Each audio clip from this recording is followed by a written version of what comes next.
우리가 민수기 말씀을 쭉 보고 있는 중에 있는데 오늘 26장으로 들어갔습니다.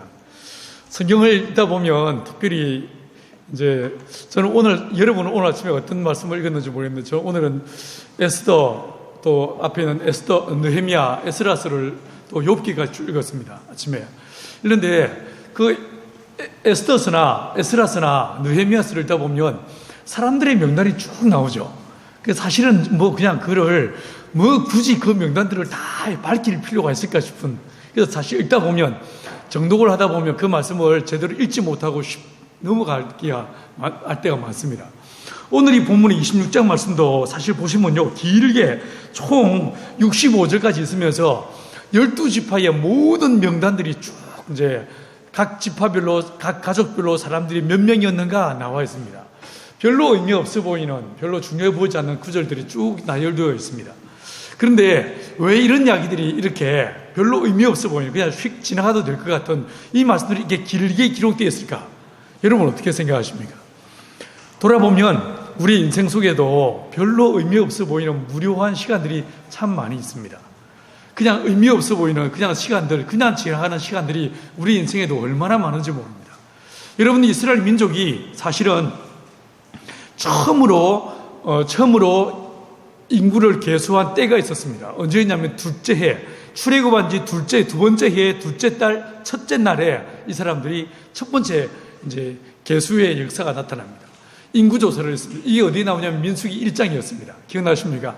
민수기 1장에서 쭉 20세 이상 싸움에 나갈 만한 자, 이걸 이제 정리하고, 그 다음에 반세겔에 성전세를 낸 자들, 이걸 중심으로 해서 쭉 계수했습니다. 자, 기억을 떠올려 보십시오. 그때 인구가 몇 명이었습니까? 예, 대답 못하는 게 정상입니다. 60만 3,550명이 그때 계수가 됐었습니다. 근데 오늘 이 본문은, 26장은 38년의 시간이 지난 다음에, 38년의 세월이 지난 다음, 다시 말해서 광야에서의 모든 시간이 끝날 무렵에 이 본문의 이야기가 등장하고 있습니다. 이게 언제냐면 출애굽한 지 40년째, 그리고 5월달 2주 이후였습니다. 정확한 날수는 나와 있지 않습니다. 왜냐하면, 왜 제가 5월달이라고 말했냐면 5월달에 아론이 죽습니다. 아론이 죽고 난 다음에 이제 이 전 세대, 다시 말해서 이 작년의 세대가 다 끝나고 난 다음에 그 다음 세대들이 새롭게 일어서면서 그 세대의 인구조사가 오늘 본문의 이야기라고 이야기할 수 있습니다. 여러분, 자, 이 두 번째 이 인구조사가 나오는데 아까 우리 요한이가 이 말씀을 읽을 때에 1절에서요 참 의미 있는 한 단어가 등장했습니다. 1절 맨 처음에 뭐가 나왔습니까? 연병 후에. 우리가 욕할 때 이런 연병 이런 말을 써요. 이게 바로 이 말이에요. 이 연병이에요. 자, 여러분, 이 연병 후에라고 여겼습니다. 우리 이미 알아본 대로 이 연병이 때문에 이 바알 부올의 사건으로 인해서 연병이 발생했고, 연병으로 말미암아 정말 많은 사람들이 죽임을 당했다라고 얘기했습니다. 총 몇 명이었습니까? 24,000명. 바울은 이 숫자를 뭐라고 했습니까? 23,000명이었다라고 고린도서 10장 8절에서 얘기했다고 했죠. 왜 1,000명의 차이 나는가? 아마도 이 백성의 두령들을 매달아 죽이라고 하는 이 말씀을 따라서 백성의 연병으로 죽은 자가 23,000명, 그 다음에 목매달아 죽임을 당한 자가 아마 1,000명, 이래서 24,000명이라고 성경은 이야기하고 있다라고 얘기했습니다.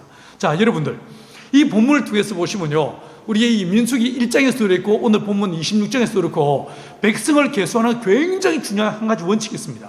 이 원칙을 출애굽기 30장에서 그 원칙을 뭐라고 말하고 있냐면, 출애굽기 30장 12절에서 백성을 카운트할 때, 백성의 숫자를 계수할 때, 자, 우리도요 가끔 이제 이 인구 센서스라고 해서 인구 조사할 때가 있습니다. 이 인구를 조사할 때 아주 중요한 원칙을 성경은 우리에게 이야기해 주고 있습니다. 제가 한번 읽어봐 드리겠습니다. 출애굽기 30장 12절에 어떤 말씀이냐면, 내가 이스라엘 자손의 수요를 조사할 때에 조사받은 각 사람은 그들을 계수할 때에 자기의 생명의 속전을 여호와께 드릴지니 이는 그것을 계수할 때에 그들의 중에 질병이 없게 하려 함이라 라고 말씀하십니다.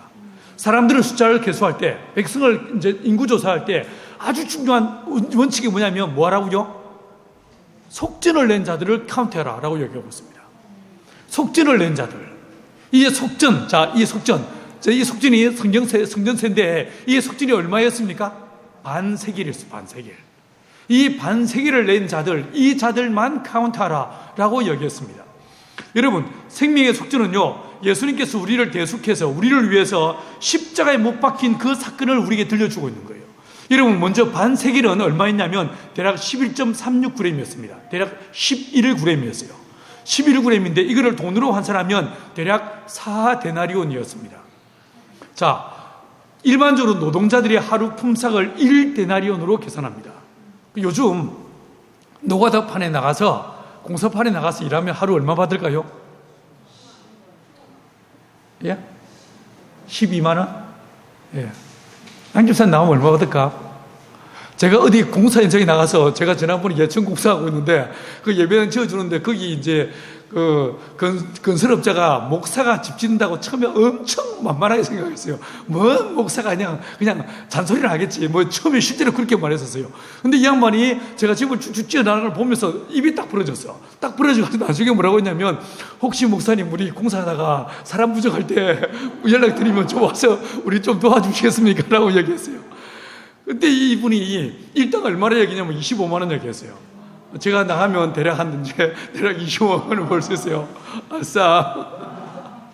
자, 여러분들, 아마 저는 25만 원 받으면 우리 아마 원택인제는 한 30만 원 받겠죠. 자, 1데나리온이 대략 그게 가치인 거예요. 이해하시겠습니까? 그 가치인 거예요. 그런데 이 반세겔은 얼마 있다고요? 4데나리온이에요. 4데나리온. 결코 적은 돈이 아닌 거예요. 굉장히 큰 돈이었어요. 자, 그런데 하나님 앞에서 이스라엘 민족 남자들 중에 적어도 하나님 앞에 성인, 장년, 그리고 이스라엘 남자라고 딱 구별을 내려면 반드시 이 사람들이 1년에 한 번 반세겔을 내야 돼요. 이해하시겠습니까? 이걸 뭐라고 했습니까? 속전이라고 얘기했습니다. 속전이라고 했는데 성경에 디모데전서 2장 6절에서 바울이 속전이라는 단어를 한번 쓰고 있어요. 자, 제가 한번 읽어봐 드리겠습니다. 디모데전서 2장 5절로 6절 제가 읽어보겠습니다. 하나님은 한 분이시요 또 하나님과 사람 사이의 중보자도 한 분이시니 곧 사람이신 그리스도 예수라.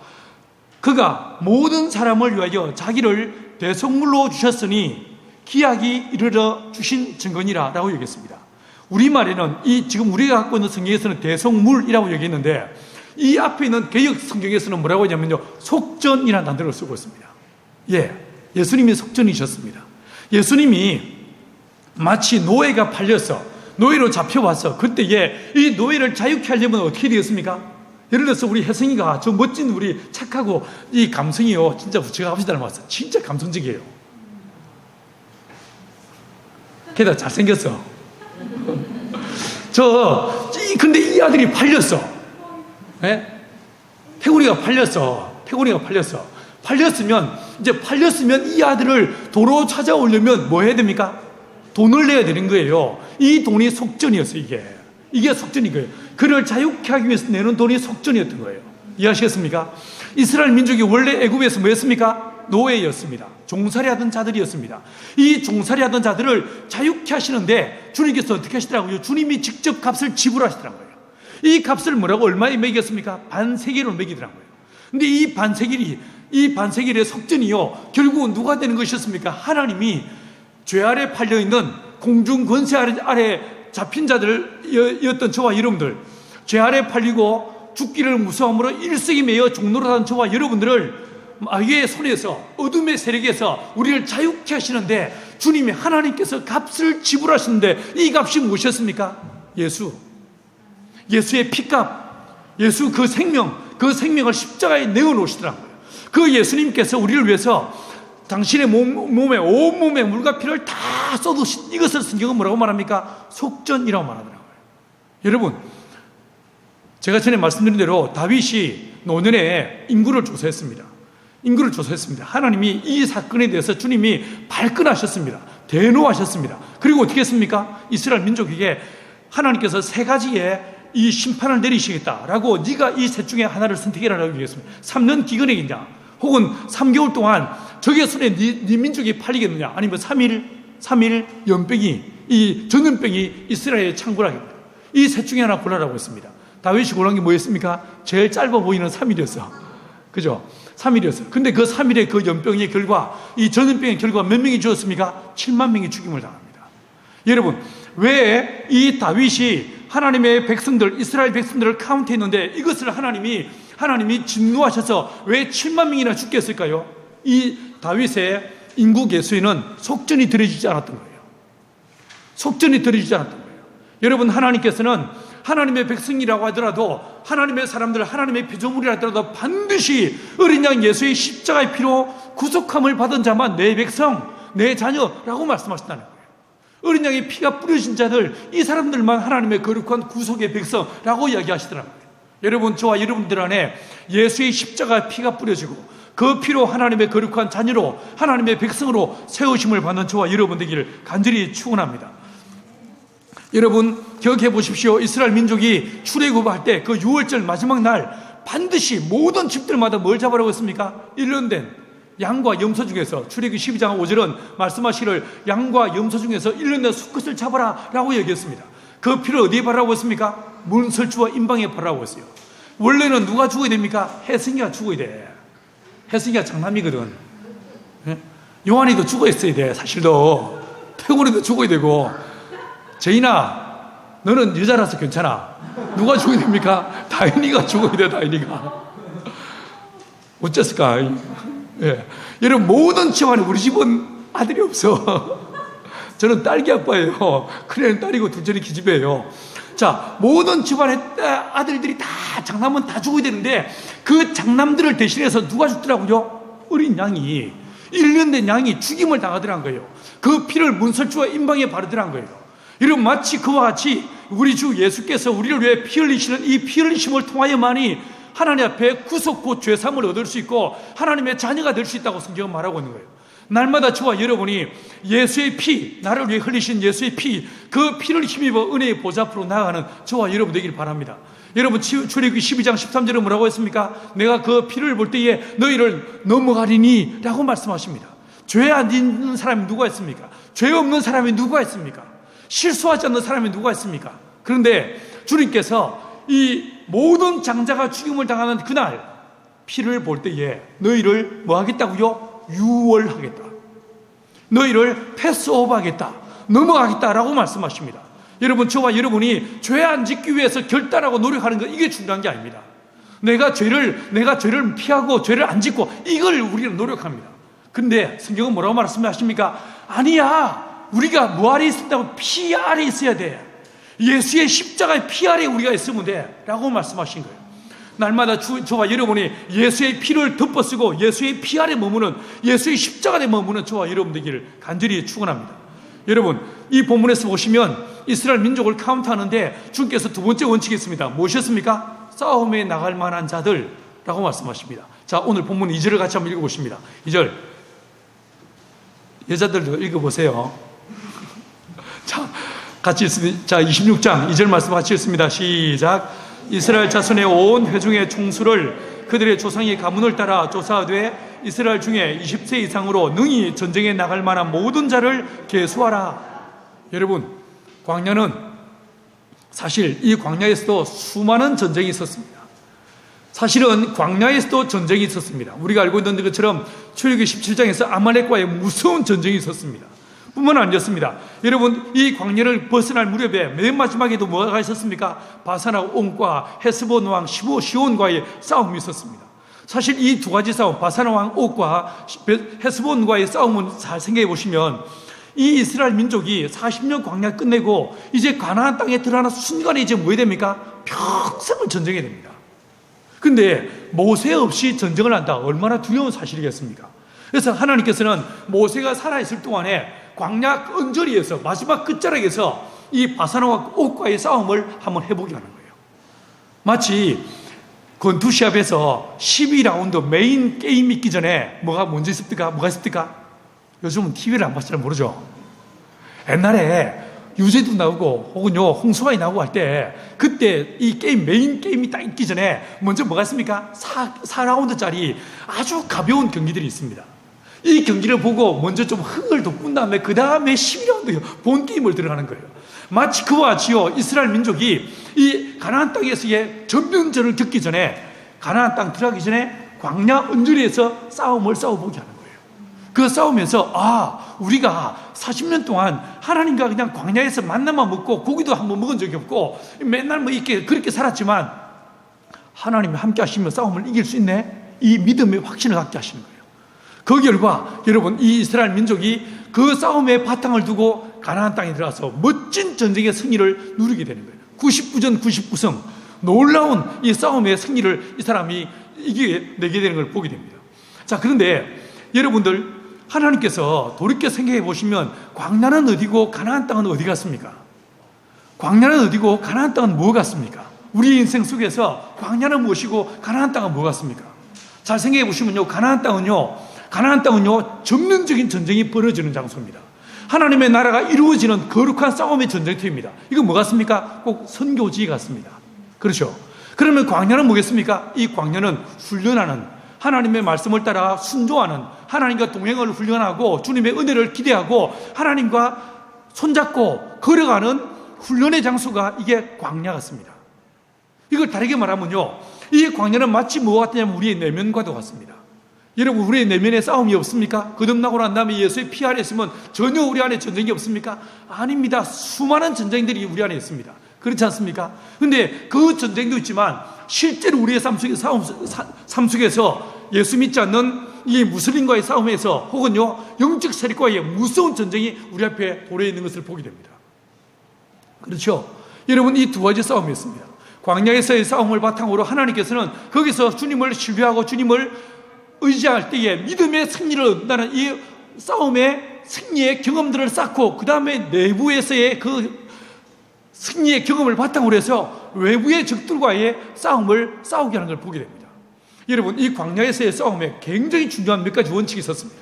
돌이켜보시면 오늘 이 본문에서 이제 이 4절 이 하반절부터 65절까지 쭉 보면 12지파에 각각의 숫자가 쫙 나오는데요, 이걸 우리가 다 읽어보지는 않겠지만 몇 가지 중요한 이 흐름이 파악됩니다. 먼저 뭐가 나오냐면요, 남쪽에 자리 잡은 지파가 있었습니다. 자, 이스라엘 민족은 가운데에 하나님의 성막이 있고 이 성막을 중심으로 동서남북으로 해가지고 각각 세 지파씩 자리를 잡게 했었습니다. 자, 남쪽에 누가 있었습니까? 루벤과 시몬과 갓 지파가 있었습니다. 시몬 있었어요. 그런데 이 12지파의 숫자를 쭉 나중에 한번 비교해서 보세요. 아니면 내가 나중에 제가 여러분들한테 카톡으로 한번 단체 카톡으로 한번 날려보내드릴게요. 이 두 개를 1장과 26장을 쫙 비교해서 보면 이게요 선명하게 드러나는 한 가지 차이가 있습니다. 뭐냐면 남쪽 지파, 이 루벤과 시몬과 갓 지파의 숫자가 확 줄어들어 버립니다. 확 줄어듭니다. 왜 줄어들었을까요? 두 번째로요, 동쪽에 있는 이 유다 지파에 속한 사람들은요 숫자가 휙 증가하고 동쪽은 늘어나는 데 비해서 남쪽은 줄어들어 버립니다. 자, 먼저 왜 루벤 쪽 사람들, 이 갓과 시몬과 루벤 사람들은 숫자가 줄어들었을까? 두 가지 이유를 발견할 수 있습니다. 하나는요, 16장에서 고라와 다단과 아비람과 온이 반역을 꾀했습니다. 여러분, 고라가 어디에 속한 사람들이었습니까? 다단과 아비람과 온이 어디에 속한 사람들이었습니까? 루벤 지파 사람들이었습니다. 여러분, 이 루벤의 사람들이 사실은 그들이 원래로 혈육으로 하면 어떻습니까? 루벤이 장남이었습니다. 이 장남이었지만 아버지의 침상을 더럽혀서 장자의 그 권위가 그에게서 떠난 사람이 루벤이었습니다. 맞죠? 여러분, 이 사람은 자기 안에, 루벤 사람들 안에는 내가 원래 장남인데, 내가 원래 잘났는데, 내가 이래봬도 이런 사람인데 라고 하는 자긍심을 가진 민족이 이 루벤 사람들이었어요. 그런데 이 사람들이 하나님의 은혜 앞에 서 있지 못하고 육신을 따라 삶으로 인해서 그에게 주어졌던 거룩한 하나님의 은혜가 떠나가니 촛대가 옮겨짐을 당한 사람이 루벤 사람들이었습니다. 그러다 보니까 이 사람들 안에 뭐가 있겠습니까? 쓴뿌리가 있죠. 그 쓴뿌리가 있어서 때가 되면 틈만 나면 어떻습니까? 자기의 잘남을, 자기의 이 똑똑함을 드러내고 싶어하는 사람들이, 이게 바로 루벤의 스피릿이었던 것 같습니다. 그 결과 고라와 다단과 아비람이 온이 반역을 꾀했고 이 반역으로 많은 사람들이 죽임을 당했습니다. 맞죠? 14,000명이 죽임을 당했다고 했습니다.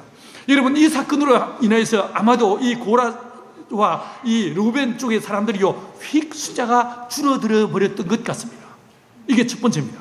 두 번째로요, 우리가 이미 지난 시간에 알아봤던 것처럼 바알 보울의 사건을 경험하면서 누가 여기에 주로 가담했다고 했습니까? 시몬 사람들이. 원래는 이 1장에서는, 민수기 1장에서는요, 이 시몬 지파의 사람들의 숫자가 59,300명이었습니다. 나중에 찾아보십시오. 26장에 와서는 얼마나 줄어든지 하면요, 22,200명으로 줄어듭니다. 반 이하로 확 줄어버립니다. 무엇이었습니까? 이 사람들은 바알 부올에 빠지더라고요. 여러분, 원래 가나안에서는 이게 정상이야, 이게 문화야, 이게 상식이야 라고 하는 이 바알 부올의 유혹에 빠진 사람들이, 수많은 시므온 지파 사람들이, 그 남자들이 음란함과 우상 숭배에 빠져서 하나님의 심판을 받아 죽임을 당하더라고요. 이것이 이 남쪽에 있었던 루벤 사람들의 숫자가 줄어든 가장 큰 이유였을 것이라고 이해됩니다. 여러분, 물론 그렇다고 해서 연좌제가 적용된 건 아닙니다. 여러분, 고라가 비록 죽임을 당하지만 고라의 사람들은 어떻습니까? 이후에 고라의 자손들 중에서 사무엘이 등장합니다. 헤만이라는 사람, 다윗 시대에 하나님을 찬양하던 위대한 찬양의 인도자 헤만이 바로 이 고라에 속한 사람들이었습니다. 제가 언젠가 여러분들한테 고라의 후손들의 이야기를 들려드렸습니다. 시편 84편, 하나님을 향한 그 주옥 같은 찬양들이요, 이 고라의 후손들이 쓴 내용들이었고, 그리고 그 시편에서 보시면 고라의 후손들이 쓴 시라고 딱 기록하고 있습니다. 여러분, 비록 우리 집안이, 우리의 과거는 하나님 앞에 반역을 꾀했고 하나님의 심판을 받은 백성일지라도 하나님의 은혜 안에서 내가 다시 일어섭니다. 과거는 내가 비록 하나님 앞에 반역을 꾀했고 우상을 섬겼고 하나님의 마음을 아프게 한자 했지만, 주님, 이 과거와 상관없이 내가 예수 이름으로 다시 일어섭니다. 하나님의 은혜를 의지해서 다시 일어섭니다. 이게 바로 고라 후손의 스피릿이었어요. 여러분, 저와 여러분 안에 이 은혜가 있게 되기를 소망합니다. 하나님 우리의 과거를 묻지 않으십니다. 사단은 우리 안에 끊임없이 과거를 붙잡고 우리를 정죄하고 참소하고 우리로 하여금 두려움에 사로잡히게 만들고 우리로 하여금 움츠러들게 만들지만, 우리 하나님께서는 어린 양 예수의 십자가 피로 우리를 덮으시고 우리를 붙잡으셔서 괜찮다, 다시 일어서서 믿음으로 소문낸다 라고 말씀하시는 분이 우리 주님이십니다. 이 고라의 스피릿을 따라 여러분, 고라의 후손들이 오히려 하나님을 찬양하고 주님을 경배하는 거룩한 예배자로 살았던 것처럼 저와 여러분들도 이런 예배자의 삶을 살 수 있게 되길 간절히 축원합니다. 여러분, 이 본문에서 그 다음에 또 하나 더 알아볼 것이 있습니다. 사실 돌아보면 광야는요, 무료함의 장소였습니다. 가도 황토길, 가도 광야길입니다. 도대체 끝이 보이지 않습니다. 여러분이 알고 계신 것처럼 애굽에서 가나안까지는요 10하루 길이었습니다. 11일이면 갈 수 있는 길이었습니다. 근데 어떻습니까? 이걸요 40년을 돌아갑니다. 남들 다 대학 가는데 누구는 6수 7수에, 제가 이번에 누가 한 명 만나보니까 11수 했습니다. 누구는 또 이번에 대통령 후보로 나오려고 하는 사람 중 한 사람은 9수 만에 사실을 합격한 사람도 있습니다. 여러분, 우리 본원에 있을 때 육수 하신 분이 한 분 계셨습니다. 육수, 이게 국물 육수를 말한 것이 아닙니다. 대학 입시에 6번 만에 이제 6번 떨어지고 7수에서 대학 들어가신 분이 있었어요. 이분의 지론이 있었습니다. 재수를 안 해본 인간들과는 인생을 논하지 말라. 실패와 좌절을 경험해보지 않은 인간들하고는 인생을 논할 자격이 없다라고 얘기했어요. 여러분, 어떻게 생각하십니까? 어찌 보면요, 광야는 그런 곳이었을 거예요. 기대하고 소망하는데 이게 기대가 이루어지지 않는, 가도 도대체 소망이 이루어지지 않는 장소가 이게 바로요 광야였습니다. 한 1년이면 가겠지, 길게 잡아서 한 10년이면 가겠지 라고 생각했지만 40년이 지나도 광야는 끝이 나지 않았어요. 이 장소가, 이런 장소가 바로 광야였습니다. 자문은 우리에게 말하기를 소망이 드디어 이루어지는 것은 생명나무가 우리에게 주어지지 않는 것과 똑같다고 했습니다. 여러분, 소망이 드디어 이루어지는 것, 얼마나 저와 여러분을 낙심케 하고 절망케 하는 일이겠습니까? 이게 바로 뭐였습니까? 이게 광야였습니다. 근데 하나님께서 이 광야에서 훈련을 하게 하시고, 하나님을 바라보는 훈련을 하게 하시고, 믿음이 뭔지를 철저하게 경험하게 하신 장소가 이게 바로 광야였습니다. 사랑하는 여러분, 아까 제가 말씀드리기를 이 광야는 내부의 적과의 싸움의 장소가 바로 광야다라고 말씀을 드렸습니다. 여러분, 내가 예수 믿고 거듭나고 성령의 충만을 받았지만 돌아보면 뭐가 있습니까? 내가 주님 뜻대로 살려고 하는데 지금까지 내 평생에, 내 인생의 주인으로 살아온 내 자아라는 것이 있습니다. 내 옛자아라는 것이 있습니다. 내 옛사람이라는 것이 있습니다. 이것이 어떻습니까? 늘 지가 결정하고 지가 좋은 대로 선택하고 지가 내 삶을 이끌어 왔었습니다. 그러지 않았습니까? 내 감정대로, 내 직관을 따라, 내 경험을 따라 내가 판단하고 내가 결정해 왔었습니다. 내 인생의 주인은 누구였습니까? 내 자신이었어요. 이걸 성경은 말하기를 내 자아라고 이야기합니다. 이 옛자아가 거듭난 다음에도 여전히 어떻습니까? 내 인생에서 주인 노릇하려고 합니다. 여러분, 우리가 거듭났다, 내가 예수 믿는다, 이 말의 가장 중요한 의미가 뭐겠습니까? 예수가 내 인생의 주인이라는 거예요. 여러분, 우상이 무엇입니까? 왜 이스라엘 민족이 우상 숭배에 빠졌고 하나님은 이 우상 숭배를 그렇게 싫어하셨겠습니까? 여러분, 우상은요, 내 소원을 이루기 위해서 세우는 게 우상인 거예요. 이 우상 숭배의 가장 중요한 본질이 뭐겠습니까? 내가 내 인생의 주인이란 거예요. 내 꿈을 이루고 내 소망을 이루고 내가 행복하고 내가 잘 살고 내가 만족한 삶을 살겠다. 이게요, 우상 숭배의 가장 중요한 본질인 거예요. 오늘날 이 현대인들은 우상을 섬기지 않는 것 같죠. 우리는 오늘날 뭘 섬깁니까? 무엇을 섬깁니까? 우리 돈을 섬깁니다. 이 돈을 가지고 돈을 통해서 우리의 만족을 이루려고 하고 안정을 얻으려고 하고 우리는요, 행복감을 누리려고 합니다. 여러분이 혹시 집에서 TV를 보시는 분들 기억을 떠올려 보십시오. 이 TV의 대부분의 내용들은 광고가 나옵니다. 여러분, 사람들이 드라마 본다고요, 뉴스를 본다고요, 천만에요. 그 모든 이 방송국들은 여러분들한테 광고를 보여주는 게 목적입니다. 광고를 보게 하기 위해서 뉴스를 편성하고 광고를 보게 하기 위해서 드라마를 만들고 노래를 부르게 만드는 거예요. 여러분, 결국 뭐가 있습니까? 돈을 쓰게 만드는 거예요. 돈이 있으면 여러분은 행복할 수 있습니다. 생각을 해보십시오. 좋은 차 광고에, 아주 비싼 차 광고에는 늘 뭐합니까? 엄청 잘생긴, 양계사님 30대처럼 잘생긴 이 사람들 다 등장해가지고 우아하게 핸들 쫙 돌리는 모습 나옵니다. 그죠? 여러분, 백화점 광고 보시면요, 늘 예비 없이 20대 때 우리 연옥이 같은 여자가 다 등장해가지고 우아하게 쫙 웃으면서 들어가서 한 손 가득히 물건 들고 나오면서 엄청 행복해하는 모습을 딱 보여줍니다. 이 백화점에 오면 당신은 행복을 얻을 수 있어요. 뭐 이따위 소리 하고 있는 거예요. 자, 그런데 그게 코드가 하나 있습니다. 열쇠가 하나 있습니다. 뭡니까? 돈이에요, 돈. 돈이 있으면 당신은 행복할 수 있습니다. 돈이 있으면 당신은 만족감을 누릴 수 있습니다. 돈이 있으면 늙어도 우리는 창창할 수 있습니다. 이따위 소리 우리가 해야 되는 거예요. 여러분, 무엇입니까? 이러다 보니까 사람들은요, 돈이란 우상에 쫄딱 빠져버린 거예요. 돈이 우리의 인생의 목표가 되어버린 거예요. 그래서 예수님께서 마태복음 6장 24절 25절에서 한 사람이 두 주를 겸하여 섬길 수 없다라고 말씀하시는 거예요.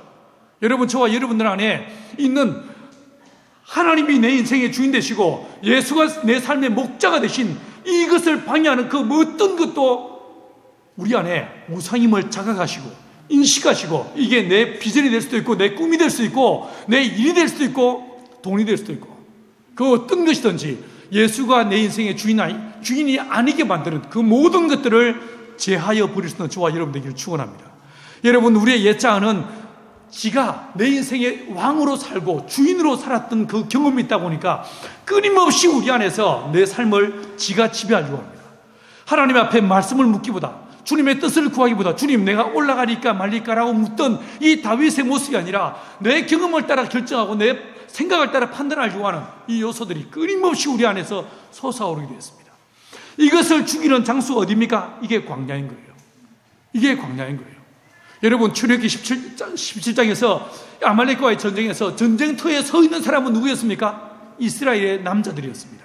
그리고 여호수아였습니다. 그런데 이 출애굽기 17장 우리에게요, 싸움의 승패에 가장 중요한 요소가 있다라고 말했어요. 모세가 그리고 아론과 훌과 함께 산 위에 올라가서 전쟁터가 내려다 보이는 산 위에 올라가서 이 모세가 손을 들면 여호수아가 이깁니다. 하나님께서 이 보나콤을 복 주셔서 이 보나콤이 영적 전쟁에서 선교사 돕고 하는 이 일에 위대한 승리를 얻게 하시기 위해서 하나님께서 백발의 우리 어르신들을 쫙 모아주십니다. 예, 모세 같은 아론 같은 훌 같은 이런 우리 할배들이 모여오십니다. 이분들이 이제 산 밑에 딱 기가하십니다. 장터도 진짜 재밌어 보이지 않습니까? 산 밑에 딱 자리 잡고 이제 이분들이 뭐 하시겠습니까? 손 들고 기도하는 겨. 왜 허자로님 여기 와서 뭐 하시는가? 꿀 따고요, 벌 키우는 게 이게 중요한 게 아니에요. 이번에 꿀 잘 못 땄다고 우리 어르신들이 입이 대빨 나오셨는데 꿀 따는 게 중요한 게 아닙니다. 진짜 중요한 게 뭡니까? 기도하는 기도. 이게 실버 보나콤의 가장 중요한 본질이요 하나님의 부르심인 줄 믿습니다. 맞습니까? 맞습니까? 실버 보나콤 이름이 마음에 안 드십니까? 자, 여러분들 이 모습을 통해서 우리가 하나님을 신뢰하고 기도하고 주님만 따라가면 승리한다 이 사실을 깨닫게 하시는 거예요. 이걸 경험하게 하시는 거예요. 그 경험을 바탕으로 이제 어떻게 합니까? 영적 전쟁터에서도, 이 세상과의 싸움에서도, 선교지에서도 이 원리를 따라 싸움을 나가면 우리가 이길 수 있다 이야기를 우리에게 들려주고 있는 거예요. 여러분, 이 광야에서 싸웠던 그 경험들을 깊이 묵상하면서 우리가 어떤 상황, 어떤 조건을 만나더라도 그 예수가 내 인생의 주인임을 기억하고 그분만을 신뢰하고 그분만 따라가기를 힘쓰는 저와 여러분 되기를 간절히 축원합니다. 사단은 고라의 전쟁을 통해서, 고라의 사건을 통해서 여러분들 하나님을 신뢰하지 않고 내 경험을 앞세우고 내 기억을 앞세울 때에 처절한 패배를 할 수밖에 없다는 사실을 깨닫게 했습니다. 여러분, 로마서 5장 8장 5절은 우리에게 이렇게 말씀하십니다. 육신을 따르는 자는 육신의 일을, 영을 따르는 자는 영의 일을 생각하나니 육신의 생각은 사망이요 영의 생각은 생명과 평안이니라. 육신의 생각은 하나님과 원수가 되나니 이는 하나님의 법에 굴복하지 아니할 뿐 아니라 할 수도 없음이니라 라고 얘기했습니다. 여러분, 고라는 온 이스라엘 민족 앞에서 뭐라고 말했냐면 이뿐 아니라, 먼저 13절부터 보시면 내가 우리를 젖과 꿀이 흐르는 땅에서 끌어내어, 여러분 어디서 끌어냈다고요? 젖과 꿀이 흐르는 땅에서. 이 고라의 입장에서 본다면 애굽이 어떤 곳이었습니까? 젖과 꿀이 흐르는 땅이었습니다. 하나님은 가나안 땅이 젖과 꿀이 흐르는 땅, 약속의 땅이라고 말하고 있는데 이 고라는요, 애굽 땅이 그런 땅이었어. 거기서 네가 우리를 불러냈다라고 얘기했습니다. 그때가 좋아서 이게 이 고라의 레파토리였습니다. 뭐라고 합니까? 광야에서 죽이려 함이 어찌 작은 일이기에 오히려 스스로 우리 위에 왕이 되려 하느냐라고 이야기합니다. 이뿐 아니라 내가 우리를 젖과 꿀이 흐르는 땅으로 인도하여 들이지도 아니하고 밭도 포도원도 우리에게 기업으로 주지 아니하니 내가 이 사람들의 눈을 빼렸느냐? 우리는 올라가지 아니하겠노라. 이게 고라의 고백이었습니다. 그리고 선포였고 선동이었습니다. 여러분, 때로는 저와 여러분 안에 하나님의 약속을 잃어버리고 말씀으로 말미암아 거룩한 사명을 잃어버렸을 때 마치 더듬이가 떨어진 벌레들처럼 우리는 그 자리에서 맴맴 돌면서 과거를 추억하고 그 과거에 얽매일 수밖에 없더란 것입니다. 여러분, 저와 여러분이 이 광야 생활 속에서 우리가 눈을 들어 하나님의 말씀을 붙잡고 우리의 왕 되신 예수, 그 예수만 의지할 수 있는 저와 여러분 되기를 간절히 축원합니다. 여러분들, 광야는 하나님을 신뢰하는 훈련하는 장소가 광야였습니다. 이 광야에서 실패한 자들이 바로 르우벤과 이 갓과 시몬 사람들이었다고 성경은 이야기해 주고 있습니다. 그러나 그에 비해서 이 모세를 따르고 하나님의 언약을 따르고 말씀을 따랐던 사람들이 마침내 이 광야의 훈련을 바탕으로 해서 가나안 땅 들어가 위대한 승리로 하나님의 영광을 드러낼 수 있었습니다. 여러분, 말씀 앞에서 우리에게 다가오는 수많은 이 영적 전쟁 앞에서 예수가 내 인생의 주인이시고 내 삶의 왕이심을 기억하고 그 예수만 붙잡고 약속만 붙잡고 믿음으로 나아가 승리하여 하나님께 영광을 올려드릴 수 있는 저와 여러분 되기를 간절히 축원합니다. 기도하시겠습니다. 선하신 주님, 오늘도 이 민수기 26장 말씀을 통해서 우리 인생을 다시 한번 묵상하게 하시니 감사합니다. 하나님, 사단은